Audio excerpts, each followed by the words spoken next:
Hello, my friend. On today's episode, Fisher and I are talking about the trials and tribulations of trying to hold your team accountable. As a manager and leader of your gym, it's really tough to get people to do what they say they're going to do on a consistent basis. It's just as much of an art as a science, and we walk through what's worked and not worked for us over the years. So if you're a new manager or a seasoned manager looking to improve your ability to hold people accountable with integrity, this is a great episode for you. So keep on listening.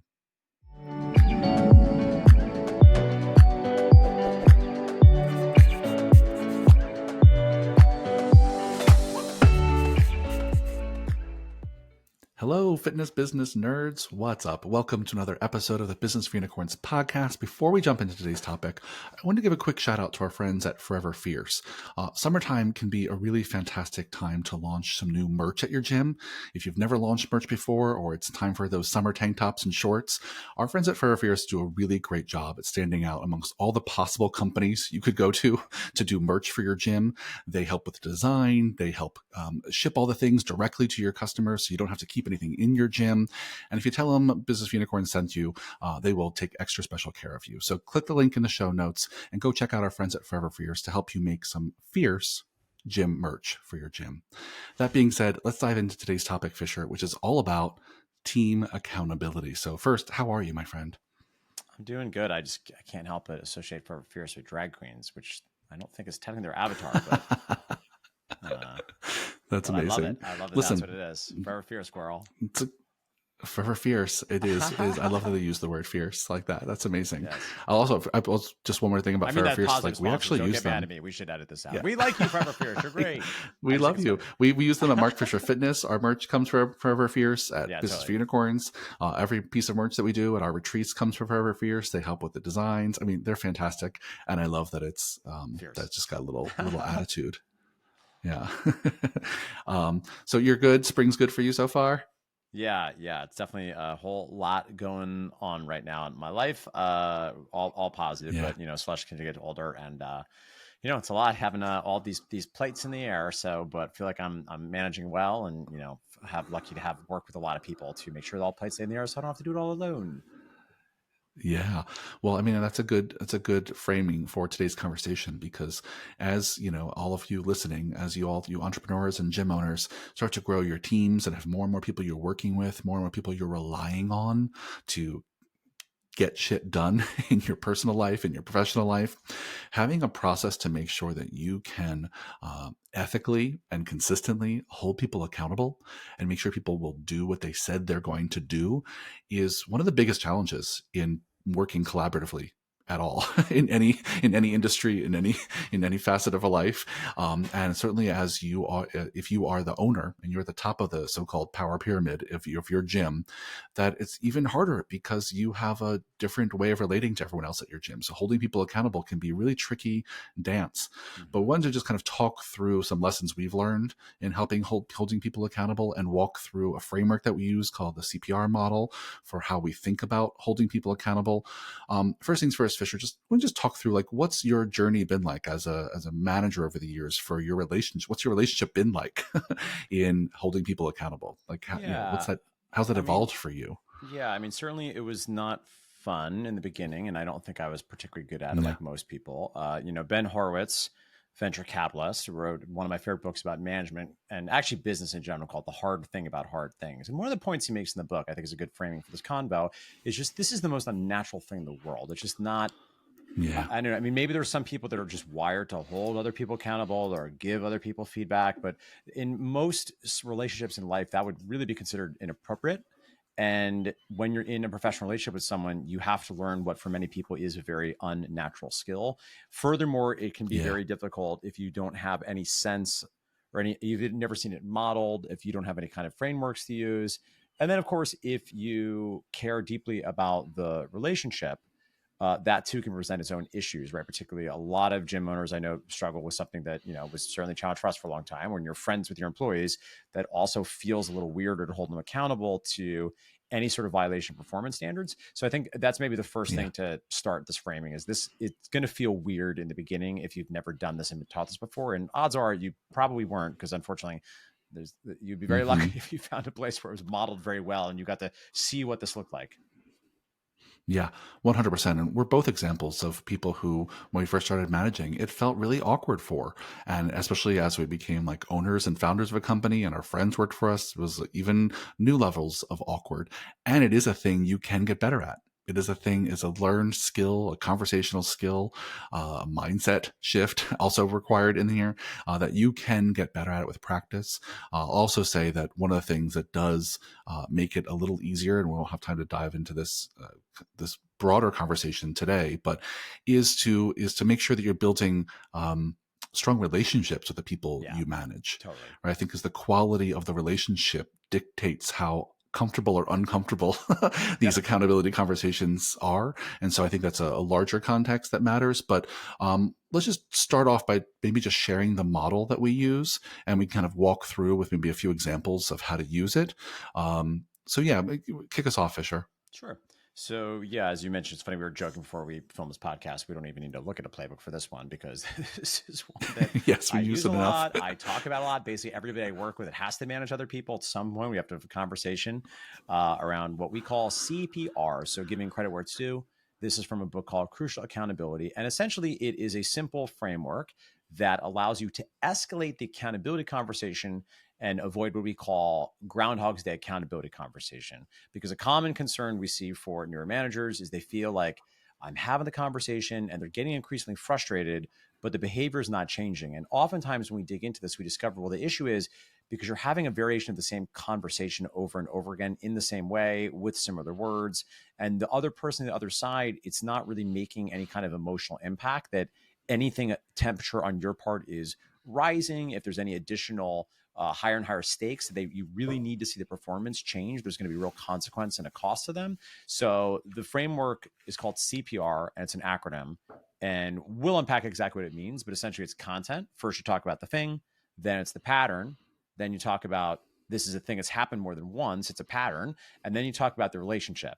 So it's not just a thing, and it's not even just that it's happening more than once. It's the fact that this is starting to have a real cost for our relationship and our ability Hmm. to work together the way we both want.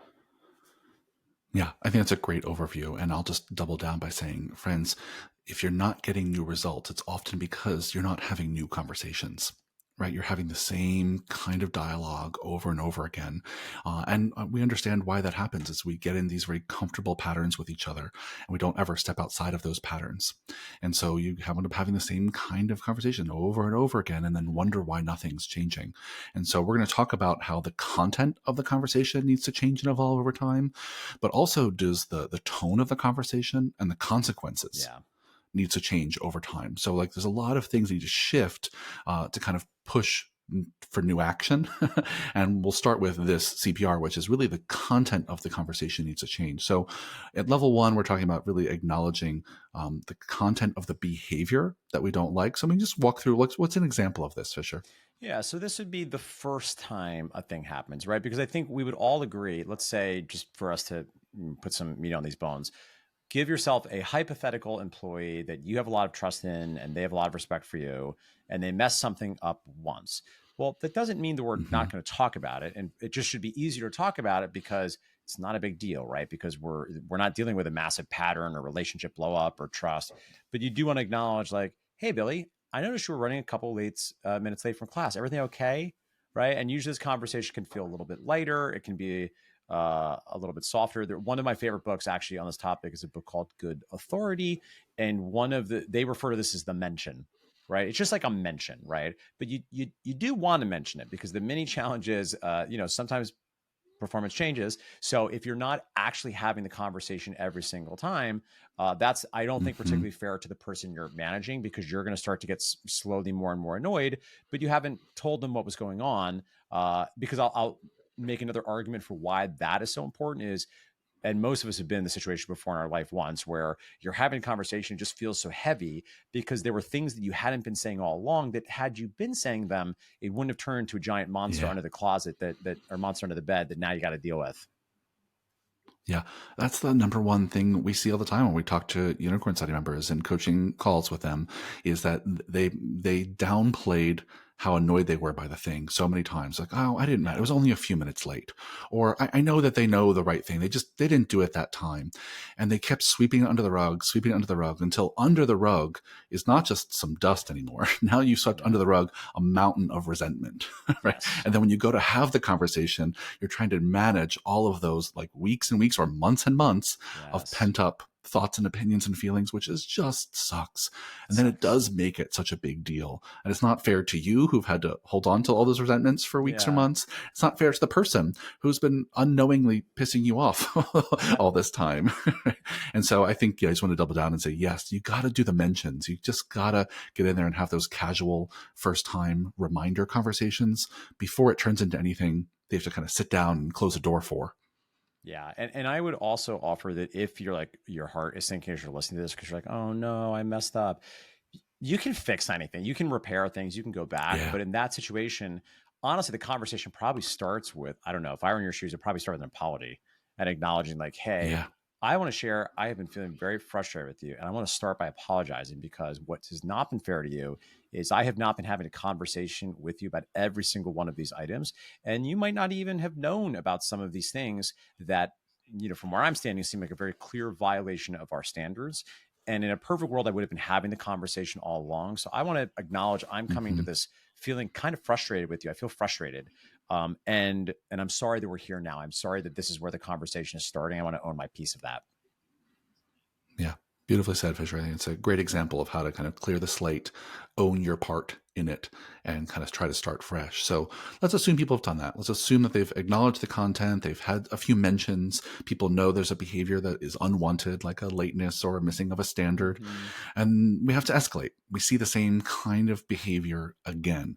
And we're moving to the P in the CPR, which is a pattern. So walk us through what this sounds like. Yep. So again, let's go back to our hypothetical example of someone that, for the most part, is a superstar for you. The first time it happened, it didn't have a lot of emotional valence for you because who cares? I missed one thing. None of us are perfect, fine. But you're such a great manager. You did have the conversation. So there was a memory of you having it, that you had an encounter.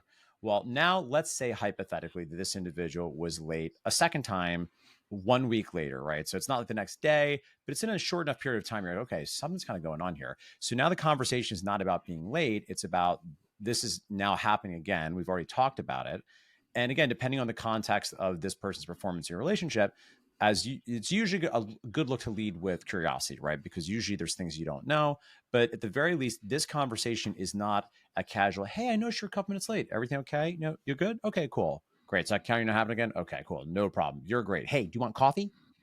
The pattern relationship needs to feel a little bit heavier. And one way to signify that is having somebody change their physical environment. So instead of just a casual mention, Mm-hmm. this should feel a little bit heavier. And I'm not trying to suggest you're manipulative or like put on a mad face, but things like, hey, Mrs. Rossini, can I talk to you for a second? Right. And then you bring Mrs. Rossini maybe a different place, maybe inside an office. Maybe you don't close the door and sit down, but you do want this to feel a little heavier and acknowledge, this isn't just the thing. I now notice this is the second time this has happened a couple weeks. And again, you could, if I were doing the full thing, maybe you would like ask them, indulge me, tell me, why does this matter to the clients? Why is this so important we're here on time, right? That may or be not annoying and golden to Lily. It probably depends on that person's like level of development. But I think kind of what you're getting to is this is a bigger deal. I trust that this is Mm-hmm. not going to happen again, but I'm going to acknowledge this has happened more than once, which is unlike you. And it's very important it doesn't happen again. Yeah. Yeah, I think that's a great example, Fisher, of how you've changed the tone by changing the context, Mm-hmm. by getting maybe behind closed doors, sitting in an office, pulling someone aside, right? It's a different vibe of a conversation, right? And you've changed the thing you're talking about, which is not just a single behavior, but a pattern of behavior that we're noticing that really has to change. And I think also when you get this level two, the only thing I would add is that you might want to get more specific about what are we going to do next? Like, Right. what is the Right. next step I can expect from Yeah. you that shows me that you're being proactive about this not happening again? And by doing that, you're also changing the consequence. The consequence is not just that I pulled you aside and talked to you. The consequence now is that I'm going to hold you accountable to doing something different, right? Mm-hmm. Whether it's doing some retraining on something, or getting an accountability Yep. buddy to help you with something, or right, whatever the case may be. But there's got to be some consequence to this second conversation. Yeah. Yeah. And I think Also, just pause. sorry, Oh, you go had ahead. finish your thought. I was gonna say, I would pause here and say, one of the things that is kind of unspoken in our conversation so far, I just want to call out is that in order to do any of this, you at first, which is a whole nother podcast, have to have standards. Right. Have to Right. have well communicated expectations for what good performance looks like in every way, for what lateness looks like, what being on time looks like, and all the rest of the things we could be talking about. So I just wanted to say that out loud, as like, these accountability conversations get real smushy and even more difficult if you do not have SOPs for things. But let's imagine they do. What were you going to add to that, Fisher? I think I would just acknowledge that this is a good example because it's so obvious, and oftentimes it's a little Yeah. bit more complicated because sometimes even if you have standards, there's room for different perspectives, right? And that one gets kind of thorny Mm-hmm. where you think they're not doing something, and maybe they're getting defensive because Yeah. they think that by their assessment that they are. Uh, Lateness Yep. is a good example just because it's so clean, and I would particularly because you're listening to this podcast, you might be one of these people because I was one of these people, and I see this happen a lot with those of you that are on the softer side of Sears. I think Extreme Ownership is a great book. I think it did damage to some of us, probably. That's why Jocko had to write a second book. That Academy of Leadership was like, no, no, Mark, that's not what I meant. You want to be careful that you don't go so far in your own extreme accountability that you feel like, how am I going to support you in being here on time? I think there are certain standards that are clear enough that it's also okay to say, like, look, as an adult, I'm going to expect you to get this figured out, because we've had situations in my professional career where I kind of had to discipline the manager for over a soft-handed Mm-hmm. thing. Like, all right, well, I'm just gonna, what, I'm gonna help you. So what I'm gonna do is every night I'm gonna text your schedule for the next day, so that way you don't get confused. Mm-hmm. No, that costs the business money and it costs your time, and that's not helpful. That's absurd, right? So there are certain Yeah. lines here, I think, where depending on what the thing is, you can Yeah. only help people so much, right? And I think one of the Yeah. great gifts I got from an HR consultant we had hired once at MFF, which again, as I say this out loud, is so simple, but was really revelatory to me at the time, is like, at a certain point, you can only be as clear as you know how to be. And you can always Yeah. acknowledge, yep, I guess I could have been clearer, and maybe I just wasn't the right person to be clear to you, but this is as clear as I know how to be. And an impartial spectator would, stand by me. This was clear-ish. So I'm so sorry it wasn't clear to you. I own Yeah. my piece of it, but Yeah. then dot dot dot. Yeah. Totally. Yeah, I'll give one more hack here because we're using lateness, but let's just use something that's a little squishier as an example Mm, here, which is like, oftentimes we want trainers to have better energy when they're on the yes, floor. great example. Right? We look at a trainer like, oh, that trainer just doesn't have great energy when they come in the morning, or they're not bringing the energy. And when that's squishier, right? And anyone could watch a trainer from across the room and have a different interpretation of their quote energy based on body language, Mm-hmm. words, all Yep. that. And so that's one where I don't know that I could expect them to just be an adult and figure it out. I do need to work with them and guide them on what are the observable behaviors I'm looking for when I watch them from across the room Yeah. that I really expecting to see. Is it about loudness of voice and eye contact and posture and like, so I think there's certain squishy things like that where I am Yeah. gonna spend a little time holding their Yeah. hand, but I'm not gonna hold their hand when it comes to like being here by 8 a.m. Right, like Yeah. that's that. I think that's a good example. I think of the opposite end of the spectrum. Yeah. Yeah. Because, of course, you're always looking to drill down to what are the observable behaviors, right? And energy is a great example because energy Yeah. is a story, right? It's not always clear what energy means. Mm-hmm. I will say hilariously that one Yeah. is I wouldn't say like a sore spot, but my experience has been if I'm having to talk to someone about energy, I've probably made the wrong call. They're not long for the world, but Yeah. if I've hired someone, I do have an obligation to give them a chance. So even though in Yeah. retrospect, I maybe should have stress tested them and understood this person just doesn't have the chops for this kind of role, there are Yeah. actual things you can point to. Yeah, it's body language, how loud you're talking, the speed of pace, right? Some trainers, it's Yep. not intuitive to them that silence is actually not okay on the floor, right? They're thinking like, oh, I'm like a Nick Winkelman. I'm going to be in silent to help you listen what's on your body. It's like, nope, that sounds creepy. When there's a little bit of silence after a certain period of time, that's when you should have a small repertoire of questions to ask, such as, so what'd Yeah. you do this weekend, right? And younger trainers sometimes like really won't get it. So anyway, just a small example of, I think again, something that can Yeah. feel squishy, you can turn into behaviors. 100%. All right. So we've covered level one, which is basically kind of acknowledging the content of someone's behavior. Level two, where we're escalating the tone, we're escalating the consequences, and the content, we're talking about the pattern of behavior we see. And the R in CPR is really about acknowledging the cost that this repeated behavior is having to your relationship. So walk us through this one, Fisher. Yeah. So on this one, things are getting serious. And usually there is an element of you acknowledging, I mean, maybe so, maybe no, but usually acknowledging there's now started to be an impact, if not on your emotions, at least on your ability to trust this individual. So we, again, want Mm-hmm. some signals that this is a more serious conversation. So a very, let's say again, perfect trainer, amazing. Third week, they're late again. You've already checked in. So far as they've told you, there's nothing going on personally. This is a big deal. And this is understandably starting to feel a little frustrating for you. So now maybe they get a formal email asking you to meet you in your office about X and X time. The tone is going to feel a little bit more formal. And now when they come in, maybe it is, we'll come in, we'll sit down, we'll shut the door. You're intentionally behind a desk. And then maybe now we're going to have them actually sign some paperwork and have some written record of your violating standards. And again, making it clear what happens next. Now, again, this depends on the context of their performance, their relationship. Is this have they ever Mm-hmm. had this kind of issue before? But it wouldn't be uncommon at this point to be starting about the end of someone's tenure, right? And again, based on the way your gym is set up, maybe the third one is strikeout, right? Maybe the second conversation felt a little heavier because you're letting the person know, look, we have this role. You can be late once a year and I won't care. Twice a year, this is a serious deal. If you're a third time late, everyone knows our standards. I have to let you go, which is horrible and annoying. And I think, to speak to, I think what in practice becomes the real issue in a lot of gyms are at a certain point, if you're actually not willing to terminate the person and end the relationship, and this is hard. This is like the real talk, like where this gets tough, where I get what that means for you and for your family and your hours. Well, they don't really have any reason to change, right? If they don't really care, Mm-hmm. and clearly it having an emotional impact on you is not enough of a hit for them to change their behaviors. And again, we Yeah. don't know exactly. Is maybe this person's very contrite. Maybe they really feel badly, and it's obvious. And this is just like a one time mess thing, and they're pleading, "I'll never do this again."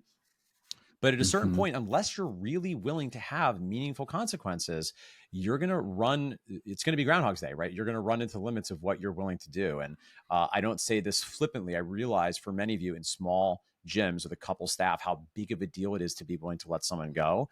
And at the same time, Yeah, I it's know that's huge. kind of how you hold standards. And I'll just, speak to MFF's history. I think for many years, we didn't quite do that to the extent that a lot of our team wanted us to do it, right? And of course, it's always easier when you're not the person letting anyone go. And then it was sort of traumatizing for a lot of people because we started doing it. People like were very upset about that because anytime that's a whole other conversation when you let someone go, what is the triage you need to immediately do with everybody else on the team because now they're thinking about their own professional mortality. But ultimately, this conversation, while it's not necessarily saying we're on the verge of being fired, that's kind of where you're moving to. And again, think through this. If Mm-hmm. we're filming these three different discrete encounters, is it obvious with the sound off just by the environment, your body language, your face? Is it very clear to anybody watching the outside? These are three distinct conversations that have escalated in a Mm-hmm. very serious way.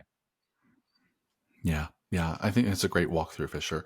I think the thing that I'll add, just a tiny thing, is that I think at this third level, sharing the cost that this behavior is having to your relationship for some of you requires a kind of a level of vulnerability that you might not be Yeah. used to Yeah. displaying in Yeah. these Yeah. conversations, right?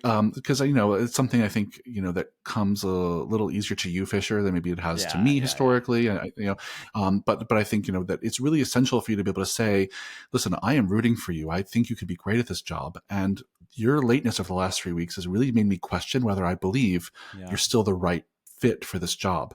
And it makes me really sad because I want to keep you here and I can't if you can't uphold these standards that we've set as a team, right? And sharing the fact that you are sad and you are frustrated and you're losing Yeah. trust or you're losing faith in their ability is a hard thing to have to say to someone. Yes.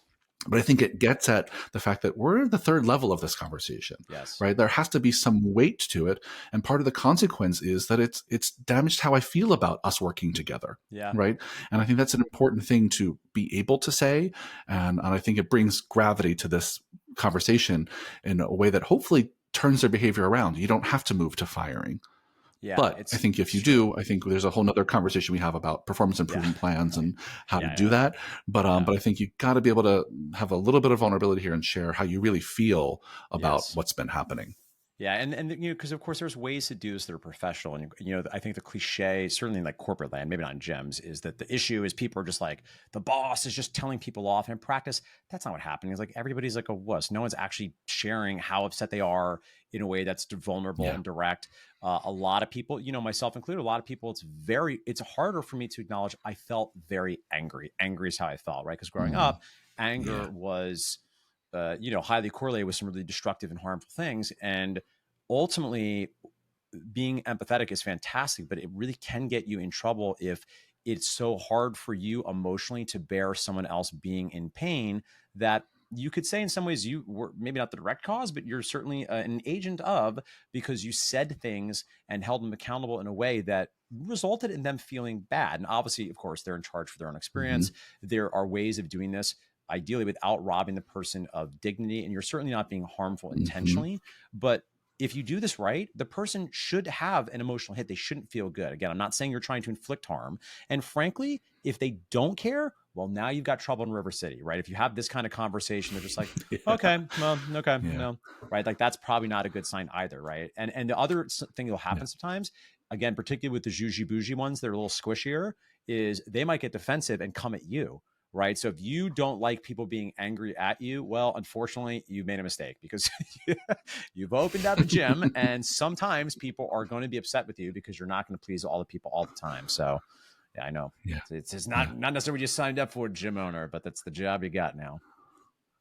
Yeah. Yeah. I think it's a really important point, which is that, if you have people in this kind of third level of the conversation who don't care that you feel differently about them, that's a Right, problem. Right? right, right, And you right. have people on the other end who care so much about what you Yeah. think, well, they might be defensive or Yes. really, really emotional and Or upset spiral. about this Yeah. conversation. Yeah. And so listen, if you're working with humans, any of those things and more is possible. Yep. Yep. And I think the whole point of this model is to give you just some scaffolding as a Yes. manager to figure out, how do I continue to evolve people's behavior in a way that is effective, that I can follow consistently with Yep. every person every time. And this is why models exist, is to give you a little bit of a shortcut, Yeah. as imperfect as it is, to say, okay, I'm going to talk about the content first, then I'm going to talk about the pattern, then I'm going to Mm-hmm. talk about the relationship. And as long as you're evolving the conversations in those ways, you're less likely to have the same results over and over again. Yes. Yeah. And you'll titrate this Um, with your relationship with, because there are people, yeah, I think that's yeah, a very good point. There's some people you just don't need a lot of spin on the ball. Right. If you hit them too hard, no, even if they don't get defensive, they get so crushed. Right. And like, admittedly, like honestly, I'm a little bit one of those people. Like I want to do such a good job. Like the good news is it's not that hard, because you tell me the thing and like yeah. I'm gonna get it. You don't have to worry about me being like, okay, whatever. And there are people that are seemingly oblivious, and those are people I fire and I don't work with, because I don't like people that need me to yell at them to understand what I need done. Yeah, yeah, that's a special kind of need, and some people have Special it. kind of Some need. people have And it. some people are also Yeah, happy to give it to you, and I'm not. So yeah, yeah, 100%. Not my vibe. yes, Well, I think we can talk about this all day, as you listeners might be clearly, able to, yes. to tell. Fisher and I have a little bit of experience with these conversations and could share stories all day long. But we're going to wrap it up there. I think we've done a good job of laying out what the CPR process is and giving you all a sense of how to walk through it. So let's end there. Thanks for a great conversation, Fisher. Listeners, if you want to get on that merch train with Forever Fierce, go click the link in the show notes and go check them out. Let them know we sent you. And I'll see you on the next one. Have a great day. Bye.